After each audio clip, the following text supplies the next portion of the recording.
जो लोग शव यात्रा से लौटकर स्नान करते हैं वह मेरी बात कान खोलकर सुन लेना, नहीं तो तुम्हारी यह एक छोटी सी गलती तुम्हारे दुर्भाग्य को न्योता दे देगी। हमारे हिंदू सनातन धर्म में शव यात्रा का बहुत ही गहरा और रहस्यमयी महत्व बताया गया है। गरुड़ पुराण और सनातन धर्म में आखिर ऐसा क्यों लिखा हुआ है कि जब कोई इंसान शव यात्रा में जाता है या श्मशान घाट में जाता है तो उसका नहाना क्यों जरूरी है? दोस्तों, आज का जो हमारा विषय होने वाला है वो विषय कोई साधारण नहीं है, क्योंकि आज आपके द्वारा की हुई उन गलतियों के बारे में आज मैं आपको बताने वाला हूं, जो गलतियां ना सिर्फ आपके दुर्भाग्य को न्योता देती है बल्कि आपके परिवार की सुख शांति और समृद्धि छीन लेती है, आपके जीवन से खुशियां छीन लेती है। जी हाँ दोस्तों, देखिए इस वीडियो को साधारण समझने की भूल बिल्कुल मत कीजिएगा। शव यात्रा यानी कि वह यात्रा जब किसी इंसान की मृत्यु हो जाती है तो उसके शव को श्मशान तक ले जाया जाता है और उसे पंच तत्व में विलीन किया जाता है। अब देखिए, बहुत सारे लोग तो ऐसे होते हैं कि आज के समय में मॉडर्न हो गए हैं, कलयुग चल रहा है। लोग कई बार श्मशान घाट से आते हैं लेकिन नहाते नहीं हैं और फिर वे अपने घर में ऐसे ही चले जाते हैं। कोई अपनी दुकान पर चला जाता है, कोई अपने व्यापार स्थान पर चला जाता है, लेकिन वे नहाना सही नहीं समझते हैं। लेकिन इसके पीछे गरुड़ पुराण क्या कहता है वह आज कान खोलकर सुन लेना, नहीं तो तुम्हारा जीवन अस्त व्यस्त होते देर नहीं लगेगी। देखिए, जो लोग श्मशान घाट से आकर अंतिम यात्रा में सम्मिलित होकर यह सोचते हैं कि नहाना कोई जरूरी बात नहीं है, तो वे कान खोलकर सुन लें, क्योंकि हमारे सनातन धर्म की उस गहराई को समझें, उस गहराई को जाने जिसे आर्षि मुनियों ने हजारों वर्ष पहले देख लिया था। दोस्तों, गरुड़ पुराण में स्पष्ट रूप से बताया गया है कि मृत्यु केवल शरीर की समाप्ति नहीं है, यानी कि जब कोई इंसान मरता है तो सिर्फ उसका शरीर नहीं मरता बल्कि वह एक यात्रा का आरंभ है। और उस यात्रा के समय केवल वह आत्मा ही नहीं बल्कि अंतिम यात्रा में सम्मिलित हर व्यक्ति सूक्ष्म रूप से उस वातावरण से प्रभावित होता है।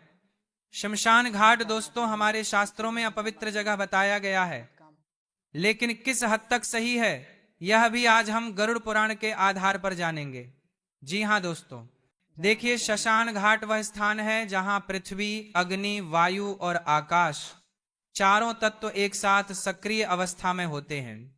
जी हाँ, वहां केवल लकड़ी और चिता नहीं जलती बल्कि अनगिनत भटकती हुई सूक्ष्म योनियां, अनगिनत भटकती हुई अधूरी इच्छाओं वाली आत्माएं और नकारात्मक ऊर्जाएं विचरण करती हैं। इसीलिए हमारे शास्त्रों में यह भी बताया गया है कि घर में जब भी कोई शुभ या मंगल कार्य हो तो उसके 15 दिन पहले से और 15 दिन बाद तक हमें शमशान घाट के आसपास भी नहीं जाना चाहिए।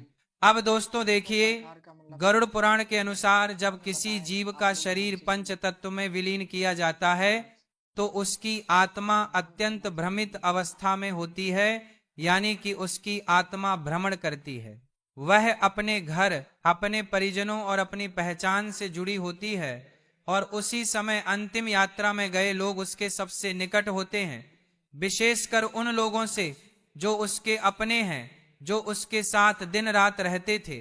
तो देखिए दोस्तों, ऐसे में वह आत्मा सूक्ष्म रूप से उनके साथ चिपकने का प्रयास करती है, विशेषकर उन लोगों से जिनके मन में डर, शोक, क्रोध या अत्यधिक मोह होता है। इसीलिए हमारे शास्त्र कहते हैं कि शमशान से लौटकर स्नान करना केवल शरीर की सफाई नहीं होती है।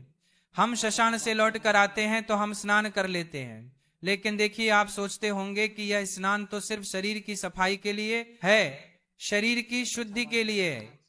तो यह आपका सबसे बड़ा भ्रम है। जी हाँ दोस्तों, बता देता हूं कि शमशान से लौटकर स्नान करना केवल शरीर की सफाई नहीं बल्कि सूक्ष्म शरीर की शुद्धि है।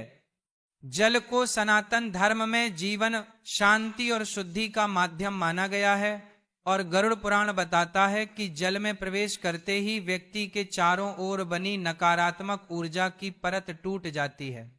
यानी कि जब आप शमशान घाट से आए, अंतिम यात्रा से आए, तो आपको आकर जरूर नहाना चाहिए। जी हाँ दोस्तों, और जो भी सूक्ष्म प्रभाव शमशान से साथ आया होता है वह जल में प्रवाहित हो जाता है और इसी कारण कहा गया है कि घर में प्रवेश करने से पहले या तुरंत घर आकर स्नान करना चाहिए।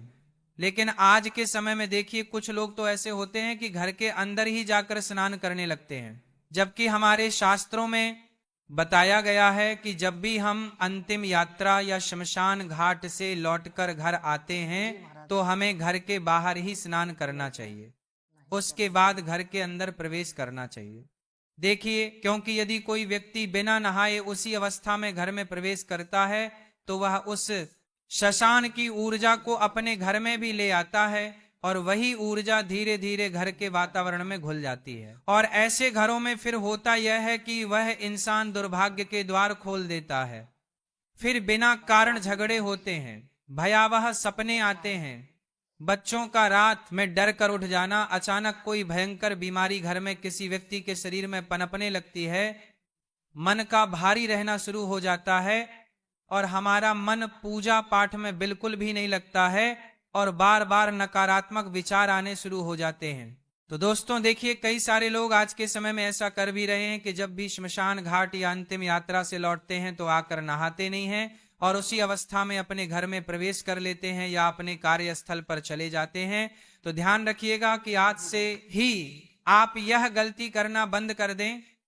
जी हाँ दोस्तों, बता देता हूं कि गरुड़ पुराण में तो यह भी वर्णित है कि जो लोग अंतिम यात्रा से लौटकर स्नान नहीं करते वे अनजाने में मृत आत्मा की यात्रा में बाधा बनते हैं।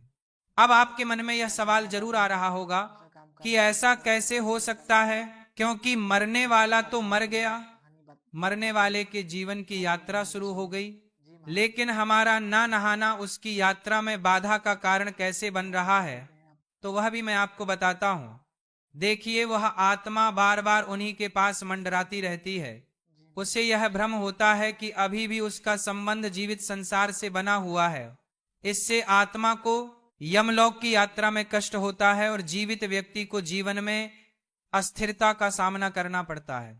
जी हाँ दोस्तों, आपको मैं बता देता हूं कि सबसे जरूरी बात यही है कि आप अंतिम यात्रा और शव यात्रा से लौटकर स्नान जरूर करें, क्योंकि कई बार जो लोग अंतिम यात्रा से आकर नहाते नहीं हैं तो उन्हें बिना कारण घबराहट, छाती में भारीपन, नींद में किसी के बुलाने की आवाज या यह अनुभव होना कि कोई पीछे खड़ा है, ऐसी अनुभूतियां होने लगती हैं। सनातन धर्म में अंतिम यात्रा को अंतिम संस्कार नहीं बल्कि अंतिम सेवा कहा गया है और यह सेवा केवल मृत व्यक्ति के लिए नहीं बनी बल्कि जीवितों की रक्षा के लिए भी है। हर क्रिया, शशान जाना, अग्नि देना, अस्थि विसर्जन और अंत में स्नान, सबका उद्देश्य यह सुनिश्चित करता है कि मृत आत्मा की और जीवित संसार के बीच का संबंध विधि पूर्वक समाप्त हो जाए। देखिए दोस्तों, गरुड़ पुराण में चेतावनी दी गई है कि जो लोग इन नियमों का उपहास करते हैं या आलस्य में टाल देते हैं या इन चीजों को मजाक समझते हैं तो उनके जीवन में धीरे धीरे सुख का क्षय होने लगता है, यानी कि सुख समाप्त होने लगता है। उनका जो मन होता है और मन की जो शांति वे चाहते हैं वह भी खत्म हो जाती है। मन अशांत रहता है और जीवन में वे लोग निर्णय नहीं ले पाते हैं और उनके घर में देवी देवताओं का वास कमजोर पड़ने लगता है।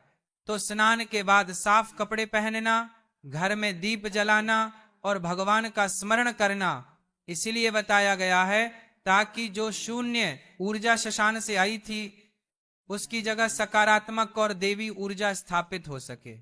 देखिए, कई सारे लोग ऐसे भी होते हैं जो शमशान घाट से आते हैं, अंतिम यात्रा से आते हैं तो वे मंदिर नहीं जाते हैं, लेकिन हमारे शास्त्रों में यह भी बताया गया है कि अगर आप कहीं पर शमशान घाट जा रहे हैं या अंतिम यात्रा में जा रहे हैं तो वहां से आकर स्नान जरूर करना चाहिए और स्नान करने के बाद या तो अपने घर के मंदिर में ही दीपक जला लेना चाहिए, वहां पर माथा टेक लेना चाहिए, या फिर घर के आसपास कोई मंदिर हो तो वहां पर हमें जाना चाहिए।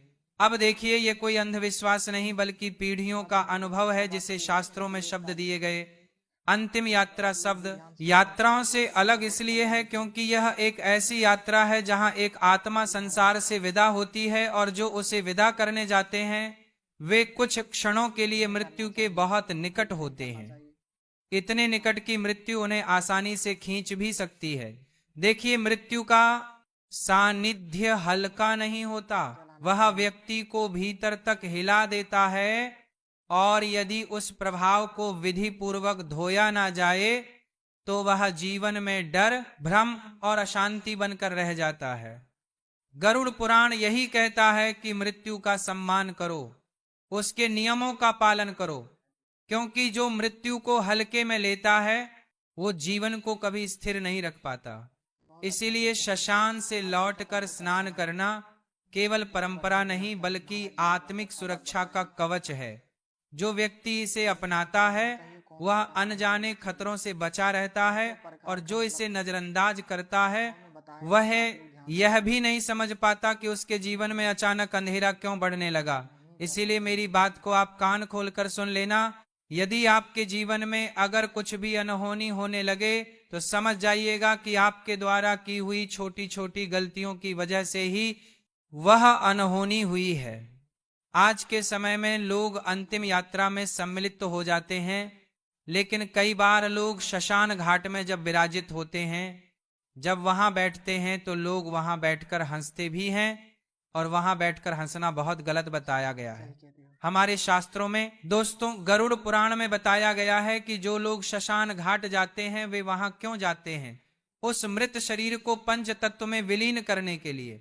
लेकिन कुछ लोग शशान घाट में बैठकर समाज की बातें, परिवार की बातें, हास उपहास करने लगते हैं, बड़ी बड़ी ठहाके मारकर हंसने लगते हैं। तो गरुड़ पुराण क्या कहता है ये भी ध्यान से सुन लीजिएगा कि हमें शमशान घाट में अपने आप को किस तरह व्यवस्थित रखना चाहिए, क्योंकि लोगों को यह भी नहीं पता है आज के समय में कि हमें शमशान घाट में कैसे रहना चाहिए।